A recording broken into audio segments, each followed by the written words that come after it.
दोस्तों आज मैं आपके पास व्हाट्सएप का एक अमेजिंग टिप लेकर आया हूँ, अमेजिंग फ़ीचर लेकर आया हूँ। फॉर एग्ज़ाम्पल, आपको कोई बहुत इम्पोर्टेंट टेक्स्ट कोई सेंड करता है या कोई फ़ोटो सेंड करता है या कोई ऐसी ऑडियो फाइल सेंड करता है या कोई कह लीजिए वीडियो सेंड करता है और वो आपके लिए बहुत इम्पोर्टेंट है।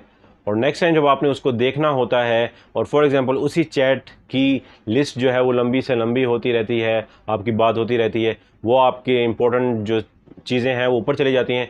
तो इसके लिए आज मैं आपको एक ऐसी अमेजिंग चीज़ सिखाऊंगा जिसको कहते हैं स्टार्ड मैसेजेस।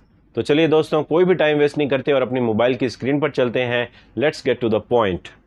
तो दोस्तों, जिस मैसेज को भी आप स्टार्ड मैसेजेस में रखना चाहते हैं, यानी आप नेक्स्ट टाइम उसको फौरी तौर पर खोल सकें, तो आपने उस मैसेज या उस फ़ोटो या उस वीडियो को यहाँ पर टैप एंड होल्ड करके रखना है।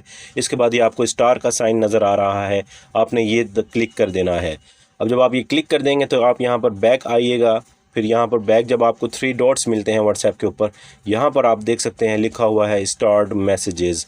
अब स्टार्ट मैसेजेस को जब भी आप दबाएंगे तो आप इजीली फ़ौरन एक्सेस कर सकेंगे उस मैसेज को, उस फ़ोटो को, उस वीडियो को या उस ऑडियो फाइल को या उस डॉक्यूमेंट को जो आपने स्टार्ट मैसेजेस में रखा हुआ था। मैं उम्मीद करता हूं कि आपको मेरा ये कंटेंट पसंद आया होगा। अगर आपको पसंद आया तो इसको लाइक ज़रूर कर दीजिएगा, अपनी फैमिली और अपने फ्रेंड्स के साथ ये वीडियो शेयर कर दीजिए, मेरे चैनल को ज़रूर सब्सक्राइब कर दीजिए और बेल आइकॉन आपने ज़रूर प्रेस करना है। वो इसलिए ताकि मैं फ्यूचर में जब भी ऐसी अमेजिंग कूल टेक की वीडियोस अपलोड करूंगा तो उनका नोटिफिकेशन सबसे पहले आप तक पहुंच जाएगा। तो दोस्तों, मिलते हैं अपनी नेक्स्ट वीडियो में। तब तक आप अपना बहुत ज़्यादा ख्याल रखिए।